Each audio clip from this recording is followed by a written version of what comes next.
Excellent. Thank you so much. Good day, everyone. Good morning. This is ACDT number 59. Today is October 27th. Just let's get started.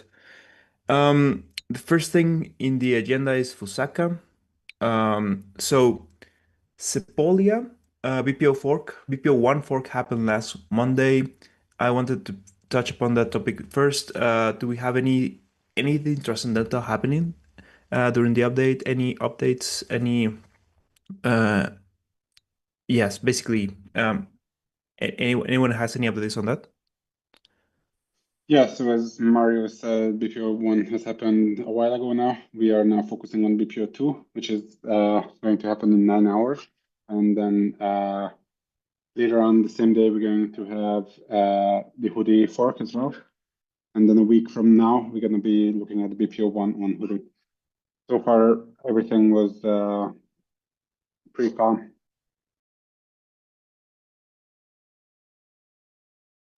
All right, thanks. From the client side, was there any occurrence or important thing to share that happened during the past forks?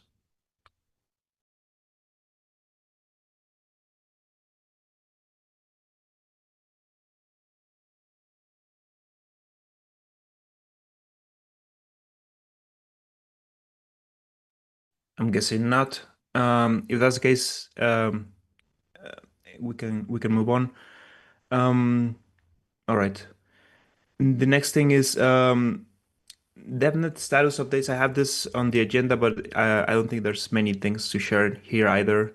Yeah, that's right. So Devnet 3 is still online. We have close to 100% participation. A couple of nodes have run out of disk. I'm just taking a look at cleaning them up. They should be good. All right. Do we have like a timeline, sorry, of how long are we keeping Devnet 3? We were gonna do it till midnight, so another month at least. All right, thanks. And last topic on Fusaka is Hoodi. I think you already mentioned. Is there anything else of value that we can share today about tomorrow's activation? Just make sure that you update your nodes and try to be online as much as possible. We are expecting a smooth transition. Excellent. Yeah, thanks so much. Um, all right. With that out of the way, I think we can quickly touch upon the Holešky topic because it's being deprecated. Do we have like any update on that? I would just ask everyone to migrate away from Holešky as soon as possible, and yeah, come to Sepolia and come to Hoodi if you want to keep testing stuff. But we are expecting Holešky to stop finalizing maybe a couple of hours from now. All right. Thank you. So yeah, RIP Holešky, it's going down. So yeah, please migrate away from this if you are still running on this chain. Yeah, please just jump into Sepolia or Hoodi, which is the place to test. Yes, Minhyuk. Hello guys, I'm Minhyuk from Sunnyside. I was recently working with Optimism for the Fusaka hard fork on Sepolia, and previously we could test upcoming forks on L2s with Holešky testnet since it was scheduled before Sepolia forks. But with Holešky being removed, we can no longer do that because no other testnet is forking before Sepolia. And as far as I know, many L2s use Sepolia as their like production testnet. So it would be nice to have Hoodi to fork before Sepolia to be devnets. But like many L2 Optimism has internal devnets that are pointed towards Holešky as a longer running network. So it would be nice if we could have Hoodi to fork before Sepolia if there isn't any like complications regarding this. So we've been back and forth regarding this. The problem is that on Hoodi we have a lot more people, basically. So a lot more users from staking operators to external users, basically home stakers, home users. So we want to make sure that we affect them the least. L2s can probably deploy on DevNet. L2s have the technical know-how how to basically run a custom network even. So I think we should try to minimize the downtime for home stakers versus L2 operators. Got it. Got it. I'll talk to them about this. Thank you. So we encourage everyone to use Kurtosis for testing so that they can spin up their own test nets. But I guess I know that Optimism already does this, but I think other tools should also move Kurtosis for their testing needs.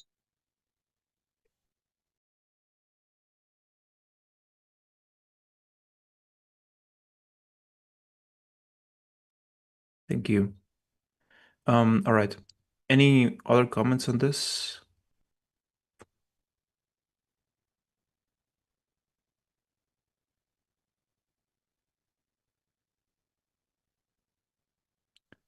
Okay, yeah, thanks. Yeah, just to echo Barnabas, yeah, I think we should, if you are still testing on Holešky, you should just move to Hoodi and just redeploy.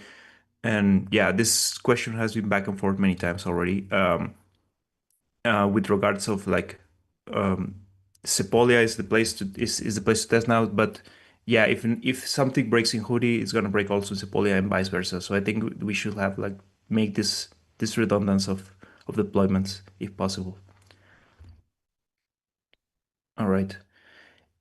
Anything else on Fusaka from any of the client teams or any other person involved?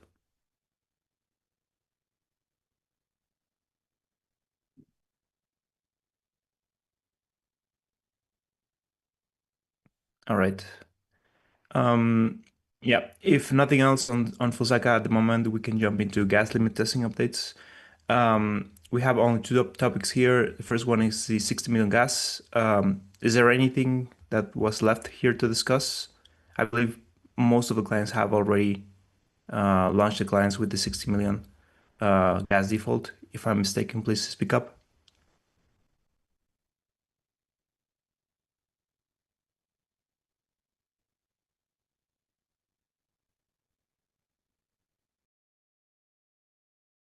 And one comment from Barnabas, who should be set to 60 million. Please confirm if that's the case.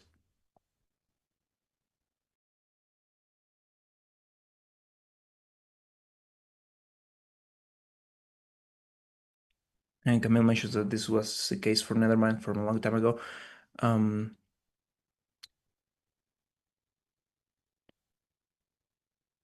Yeah, I think basically, yeah, the 60 million is the default, but to all the clients at the moment. So if that's not the case, please let us know. And I think there should be an update from every client already. If that's not the case, please reach out.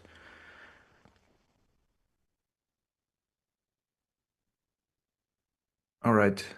If no other comments on 60 million, I think we can move on to the state test updates.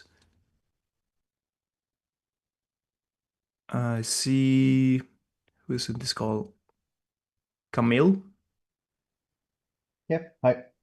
So from my end, for now, I was mostly focusing on making sure that after the merging the support for stateful tests, there is nothing being broken. And in the meantime, I figure out one issue with compute tests. Right now, all of the compute tests are running fine, but we have some weirdness around some of the scenarios being faster after merging that than before. So I'm trying to figure out if this is actually the valid performance or I messed something up. Hopefully not. And working with Luis now to get the latest version of those tests to have everything on par with EST right now. And for stateful, yeah, very nice achievement last week was that I figured out how to overcome operational system caching for some paths from disk, which gives very, very nice stability of tests. So we are testing actually the worst case possible, which is applicable, for example, for block building. And yeah, this gives us stability in results, so we have much better ways of comparing the results. And yeah, still working out all of the scenarios, working with Carlos and Johan on new cases, and also Marcin from our team is right now analyzing possibilities to get new scenarios in place.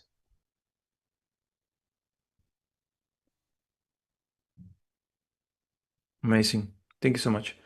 There's an update on the WELD, which I think directly affect you guys, but we are leaving that to the end. Yes. Anything else on gas limit testing or state tests or compute tests? For compute tests only, that right now we are running those improved version of compute tests, and some new bottlenecks have popped out. I already reached out to teams directly. In Nethermind, we had one nasty one, but we are fixing it right now and have already a fix. So yeah, but it's good that it's appearing and we have an opportunity to fix that. Also, interesting thing maybe for other teams to consider is that we are creating a custom Docker file, which is enabling very detailed tracing from the very beginning of like life cycle of the software. So we can simply start the client in that mode and flush the traces after the shutdown. So it gives us like the full cycle, and we can just download the traces and analyze them straight away.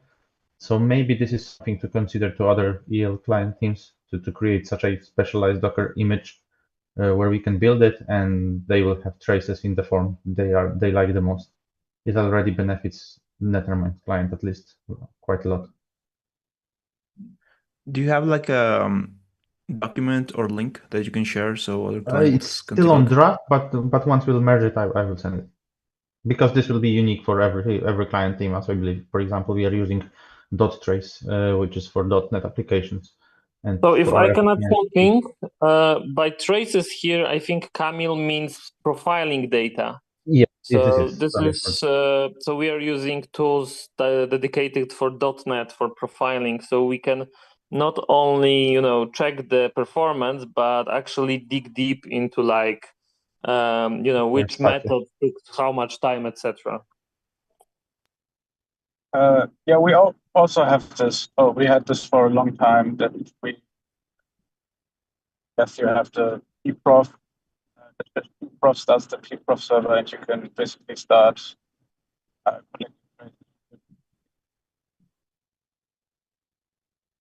Marius, we could barely hear you. Sorry. Yeah, we also have this --pprof and get. Oh, that's nice to know. Yeah, so basically encouraging everyone to make something like this, either behind the flag or some custom Docker files, as we are doing in Nethermind. So it's making the effort much smaller, and also will still analyze the possibility of using tools like Pyroscope, etc., to have those charts on Grafana. We have the first version of that, but it still doesn't work like ideally. So yeah.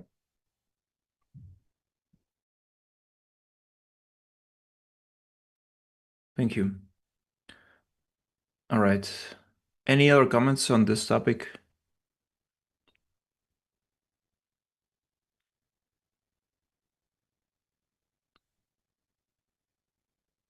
And there was one question about the EIP that bumps the blood gas limit, and it was already answered in the chat. Please take a look. On that topic, I think it would be valuable to have like list of EIPs that we are sure that EIP that was mentioned is general gas repricing, but maybe I'm not remember this correctly.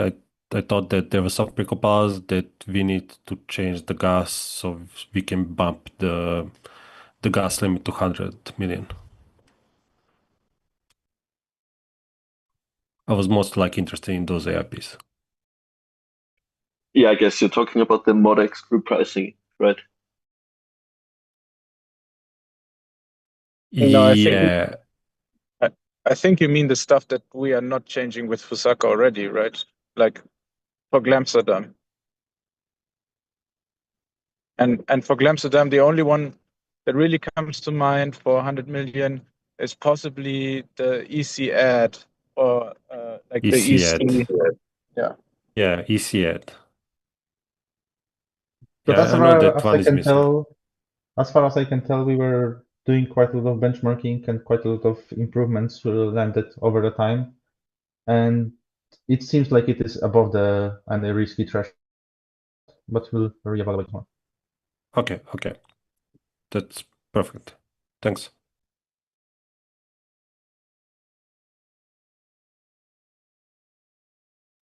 Excellent. All right. With that, I think we can move to the next topic, which is Amsterdam. Yeah, all right. We could start with the block level access list updates. I think Rahul had one presentation that he wanted to showcase. Rahul, are you around? I am here. Yeah, in terms of updates, I think we have a new release coming up with about 20 test cases that covers Coinbase withdrawals and some edge cases for storage and account access. But I also wanted to talk about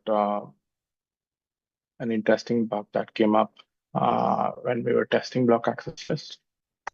Let me share my screen.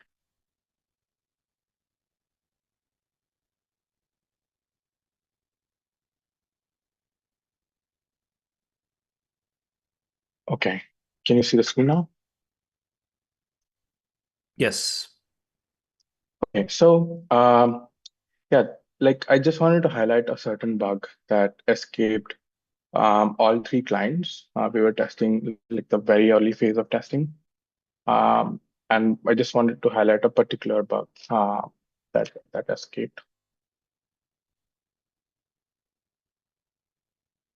So there were like two test cases that escaped these three clients. Get another reminder that this is like from a month ago.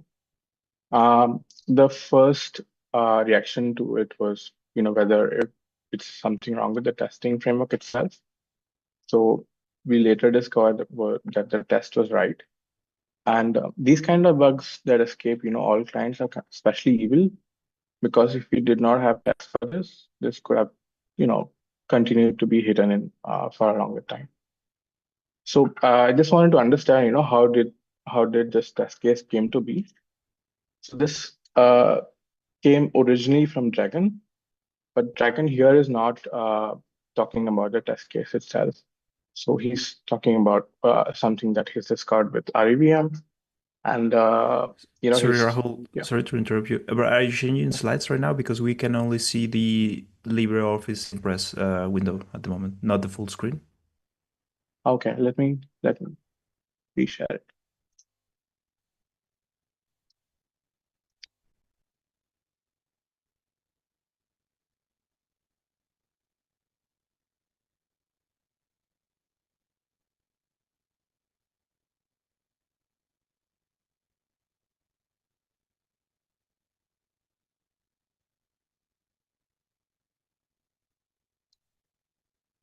Can you see that now? Yeah, perfect. Thank you.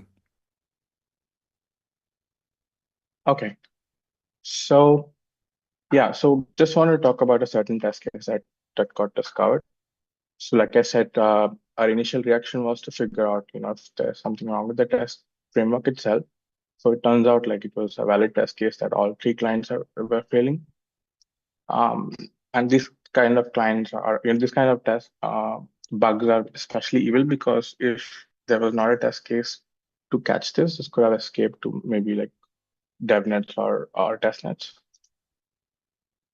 So I wanted to understand like how this test case came to be. So Dragon dropped a message on Discord that is kind of tangential to the bug, but not essentially the test case we're talking about.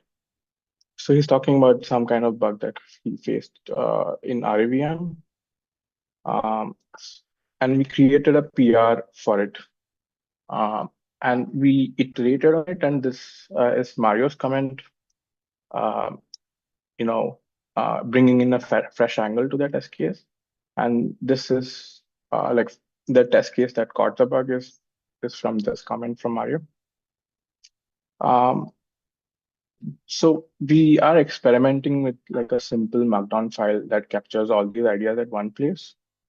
And this is a simple like a tracker that can also be used, plus also like a discussion ground for iterating on ideas and to come up with more such test cases.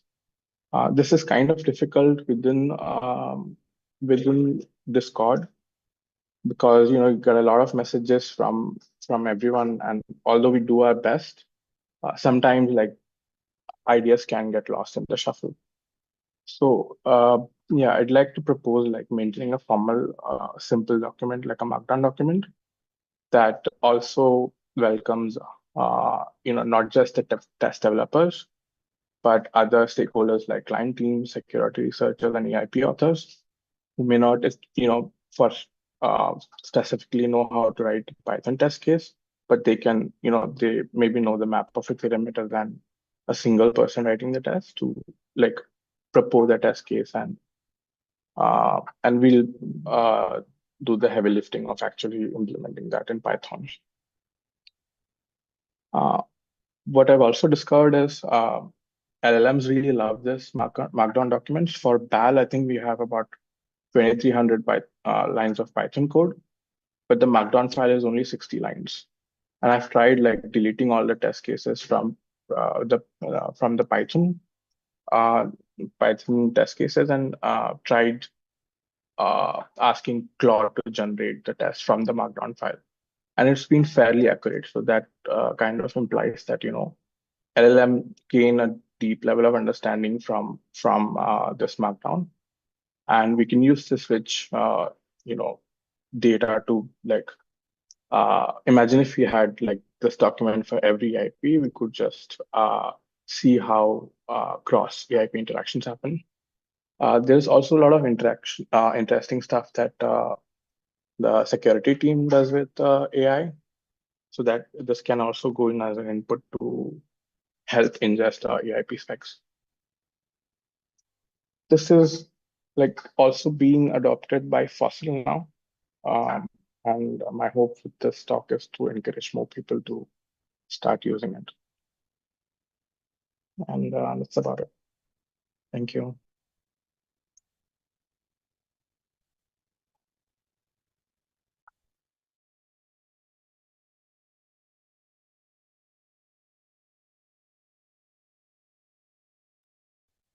Thank you, Rahul. I think this is a great idea. I dropped a comment on the chat that I think we should probably make this Markdown document visible. And I suggest that we linked to it from the EIP, but that might be contentious. So it's worth discussing. But yeah. So I do like the idea of EIP editors doing more work in the realm of testing. I'm wondering, like every EIP has a optional like test section. I don't know if like an external document is better than just using that. So maybe if we force the EIP, like it seems like we have much more process around the EIP champions now with Glamsterdam, so we can. I feel like we can kind of force them to write these test cases, at least in plain English, into the EIP in the test section, and not require an additional document that someone has to find and maintain and whatever, but like keep it alive in the EIP.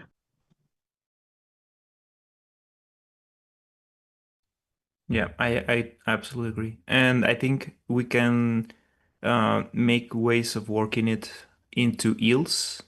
For example, referencing it directly or linking it or giving a live dynamic document just for marking completion and whatnot. But yeah. Tony?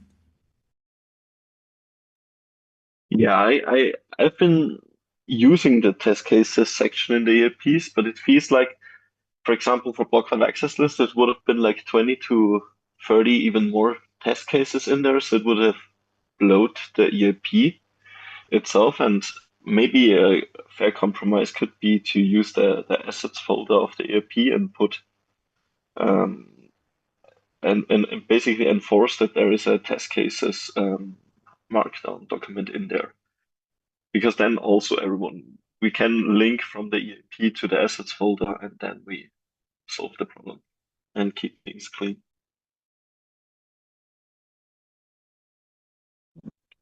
Thank you. One advantage of, for example, keeping the markdown in EELs could be that we can mark the test case as completed or as implemented in the same PR where we implemented.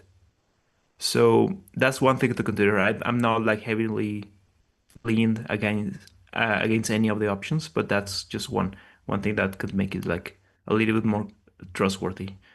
Yep.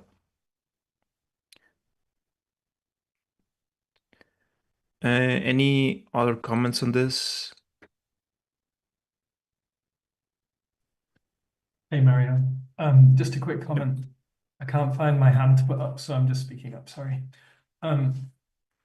If we pushed like EIP versioning a bit harder, one possible future for that is that the Ethereum EIPs repo gets sort of more closely tied to, in the case of the execution layer, execution specs.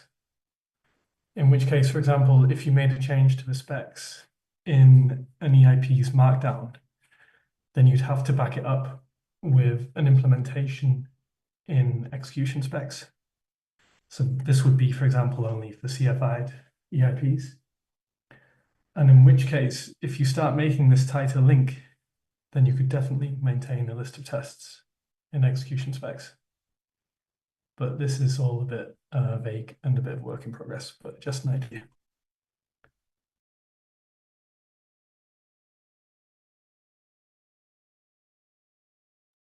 Thank you. Thank you. I think, yeah, there are still ways to go on execution specs implementation. I'm sorry, integration with EIP. So I think we can keep on working on this. It's an interesting topic on how we can discuss and just basically peer review and peer suggest test cases, which I think is very important. And just opening the discussion, I think it's like it's a great way to start. Yeah. Yeah, by the way, I jumped way too quickly into the presentation, maybe. Is there any other block level access list updates that anyone else wants to share?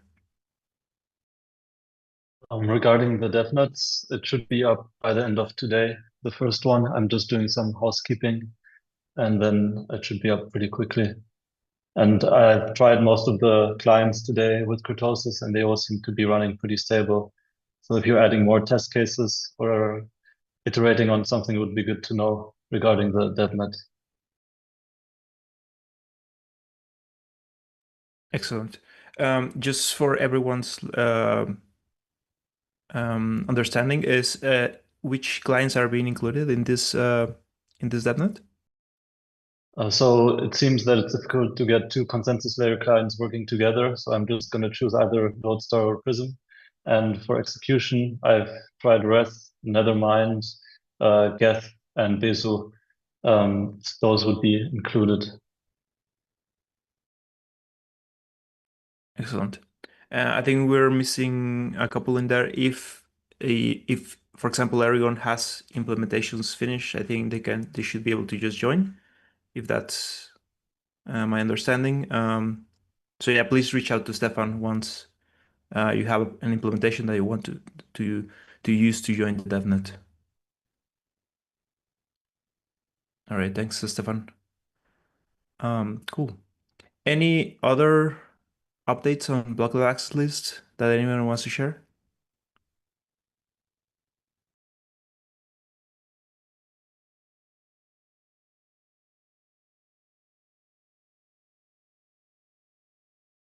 All right, and just one comment from Barnabas that Holešky has finally stopped finalizing officially. All right. If nothing else on block level access list, we can jump into EPBS. All right, so Justin, if you, I see that you're Sure. here. Yep. All right. I can give a very quick update. There's not much. There is a new consensus specs release with some additional EPBS tests for GLOS. We don't have a EPBS DevNet 0 up and running yet, so not much testing there. The proposed structure change to attestations was rejected at the breakout call on Friday, and Mark identified a missing gossip condition check that we're going to get fixed. But until there's DevNet, not a whole lot from us.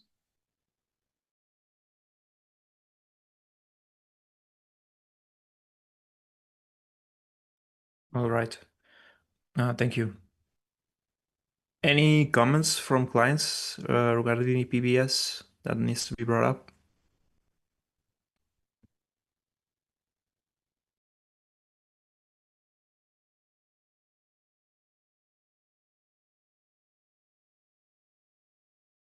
All right. Justin, when is the next EPBS breakout call?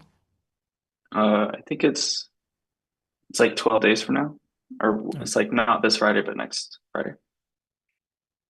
I'll share a link to the agenda. Yes, please. Thank you. Yeah, so please, clients, if you can just make it to this meeting, would be very helpful. Yep. Thank you. All right. If nothing else on EPBS, I think we can jump into the last topics, which are not fork related. So one topic we already touched upon is the Holešky deprecation. The next topic is regarding RPC updates.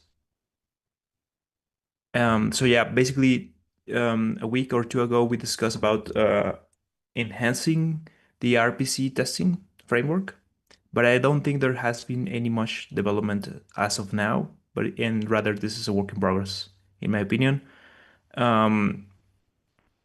But if there's anyone to comment on this, please raise your hand.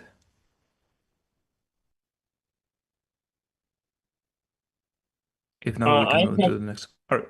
I have two topics, but they are not exactly related to this, but to the current test and current how things are working. So one thing is that we recently changed the reverted error code to be free, but I don't think the current ETH simulate test reflect that. So I think they might need to be regenerated or something. So that's one thing.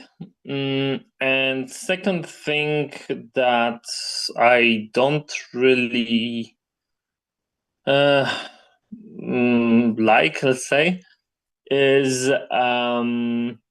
how when you have send transaction or ETH simulate or whatever, there is some logic of how to resolve the transaction type if it's not sent explicitly.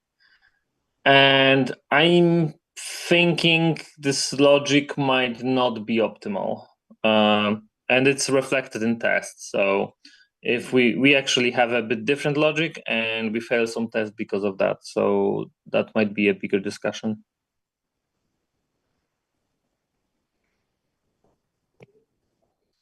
I think basically we had some blob fields that are present in some tests, and the transaction was still resulting in EIP 1559 transaction, while we were treating it as blob transaction, and yeah,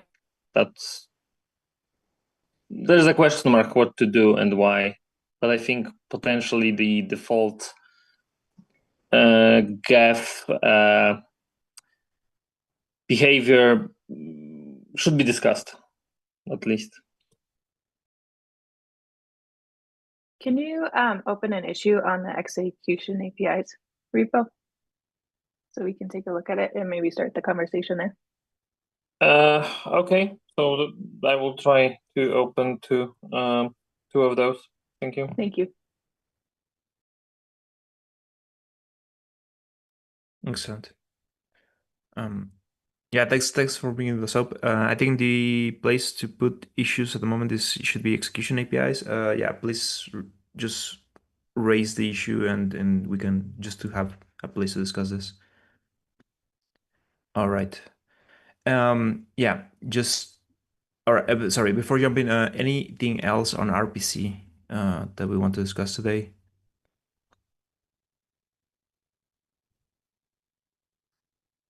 All right. If not, there was one issue, or rather like discussion topic that was raised by Marius today regarding EIP 7610. I'll share a link to the EIP if needs refreshing. Basically, this was a discussion about like underspecified, if I'm correct, or basically just what happens in case that there's storage dangling in the contracts. So we wanted to discuss what to do in that case. Marius, do you want to open up the floor for discussion? Sure.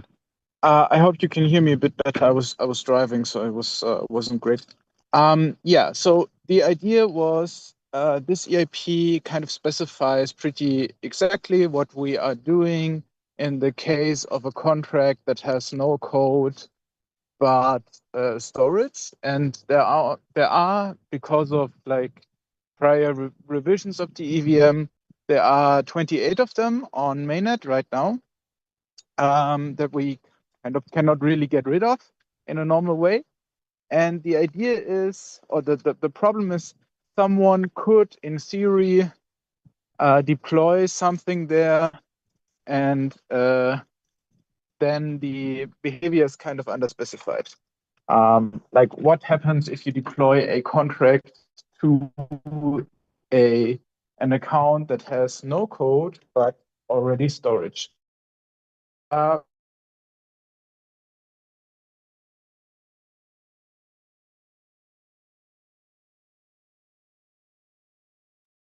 Marius, I think you got off. We can no longer hear you.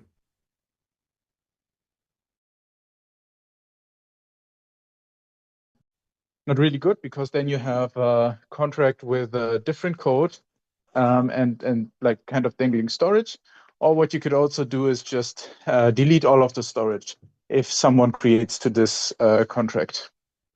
And yeah, all of them have drawbacks, and we have added this EIP in, I think, in the Pectra fork.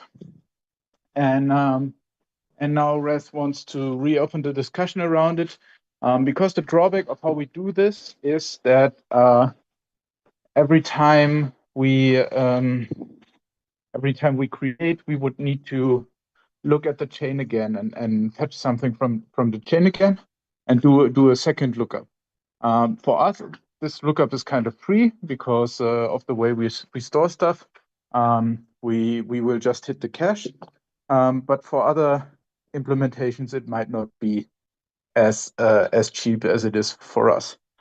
I don't really think that the testing call is the right avenue to change this, because we kind of we have introduced this as an EIP and it went through the whole process. So if we want to change it, we should also introduce the change as an EIP and have it go through the whole process and maybe be proposed to Glamsterdam. But yeah, we can quickly discuss it here if people want to discuss it. Yeah, Dragan?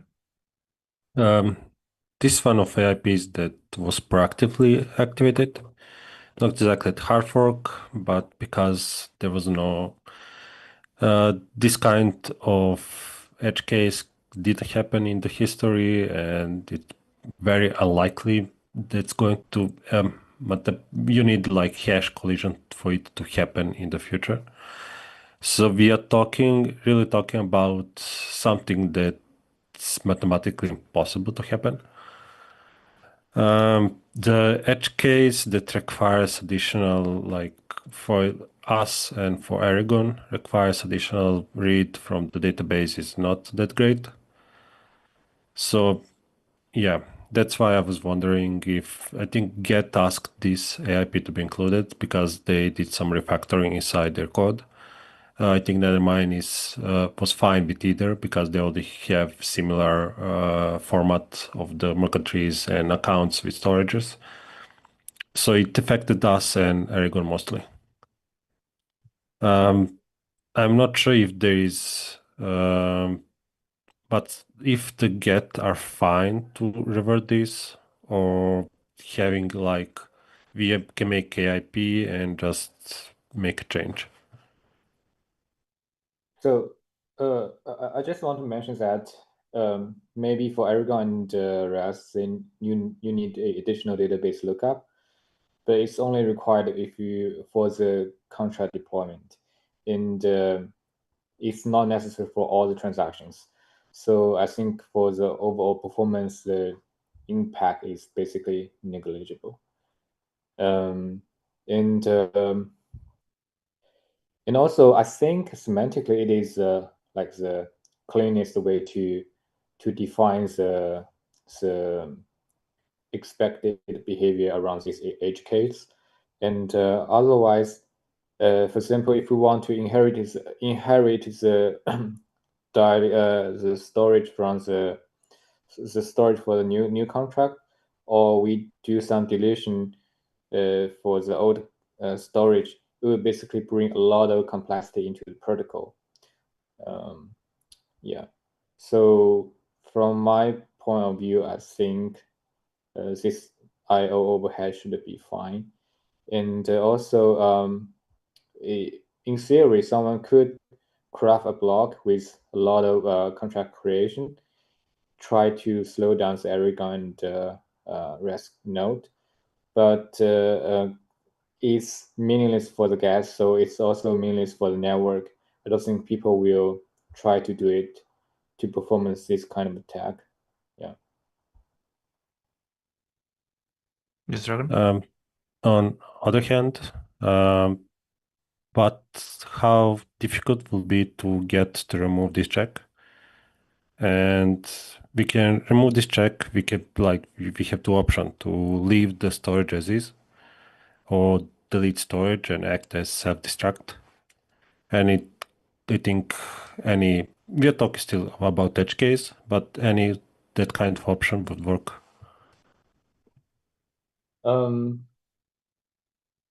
So if we leave this dialing storage, as I said, it's semantically bad because it means that we will deploy some new code, but they can operate on the old storage, which I really don't like it. And for deleting all the storage when we try to deploy it,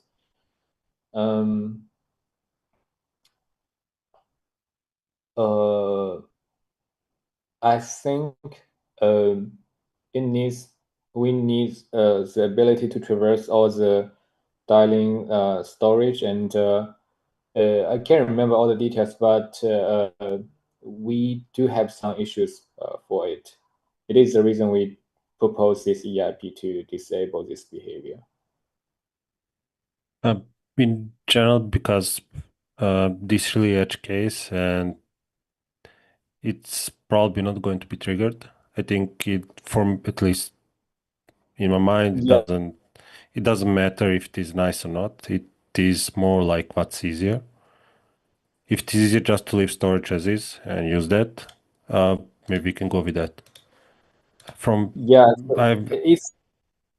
It's in theory impossible to be triggered, but it's not like the full security. It's not the 32 bytes. It's only 20 bytes. So it's still like possible to trigger this edge case by the hash collection. So to repeat myself, it's not about what's nicer for the protocol, but what's easier for Get to implement. Is it easier to just leave storage as is, or to do self-destruct? I'm hearing for you the self-destruct would be harder because you need to iterate over all storage, but what about leaving storage as is? Yeah, it should be fine. Like in the implementation level, like inherits all the living storage to the new account. It's not hard in the implementation. Okay. It seems it makes sense to go to that path. We're just discussing now. I think everybody should look into the code and check if this is okay or not. I don't want to like crash something like that. But for at least from this discussion, I'm hearing that it could be okay to leave storage as is. Yeah, it could be an option, but I still hold my stance, and I think it's not good for the protocol. But yeah, anyway. I agree with Gary a bit. That's like undefined a bit result, which I also don't like.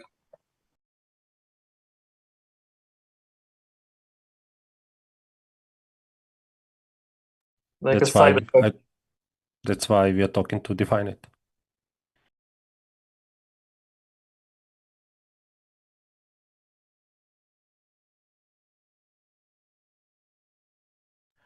All right. I think is there any other avenue where maybe we can continue the discussion? I think we're running out of time here. Maybe we can continue sync and revisit on ACDE, but I think it's important, regardless of the outcome. I think what we can do is just start coming up with that test case. I think we already have, but just to define it and just make sure even if it's in an unlikely scenario, we should like still come up to the same consensus, regardless of what the solution is. But anyway, I think we should probably still discuss this offline and then come up to the discussion again on ACDE, if that's okay. If this becomes an EIP, am I understanding correctly?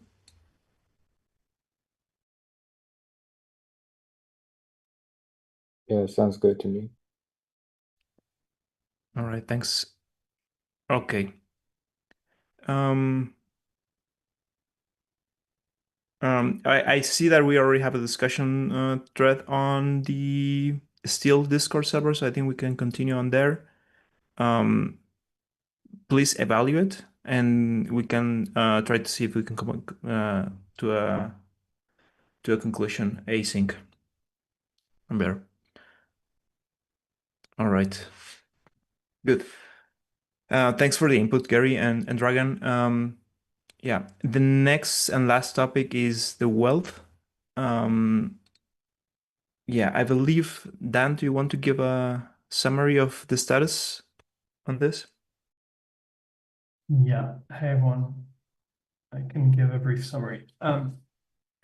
So just for context, the WELD is about moving the code from execution spec tests to the execution specs repo, so that we can basically have the specs and the tests living alongside each other and give a much better developer experience.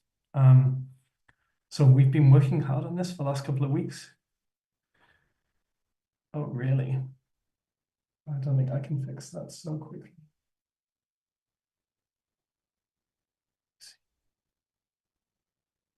Let me try and turn it down a little bit. Okay. Well, I'll carry on. Thanks, Nixon. Turn your speaker down, Trent. So yeah, anyway, basically, I posted a little update above, and I think that's probably all you need to know. So it's still a work in progress, but people who contribute to our libraries and the tests in execution spec tests will have noticed that it's the old repository is not used anymore. So yeah, don't direct any PRs to execution spec tests. Don't open any issues there. Open all PRs and issues and execution specs. Basically the status is that for Fusaka contributors and for benchmarking contributors, you can basically start PRing straight away. So we have people should direct the PRs to the default fork, which is fork Fusaka. Amsterdam contributors may need to hold off for a little bit longer until we've rebased that fork on top of fork Fusaka. I think everyone knows I think it's a relatively tight group of people who can just reach out to us if there's any problems there. Just one caveat regarding benchmarking. Lewis has quite a large PR open, which will restructure the tests benchmarking folders. So just be aware that that large change is underway and will be merged soon.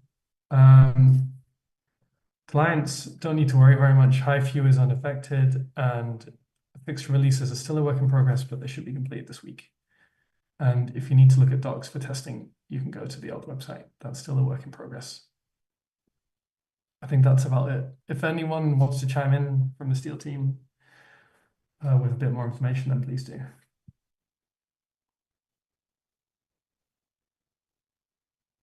Great, thanks so much. So TLDR is basically, please come to execution specs now for any testing or spec updates that you want to contribute. And we should be good to accept PRs now. So yeah. And also feedback is really appreciated on this new structure. I think it's from our perspective is better because we have the specs and the tests are now in the same place. So if you want to start prototyping and at the same time you want to do tests, there's no longer a requirement for you to go to two different repositories. So it's in my opinion, a huge step up in the UX of our specification and testing frameworks. But yeah, anyway, any feedback, it's welcome. Please feel free to come to execution specs and open issues and open PRs. Yeah, as of now. Great. I think that was the last topic remaining for today. Anything else that is worth discussing today? Anyone wants to raise? We have 5 minutes basically.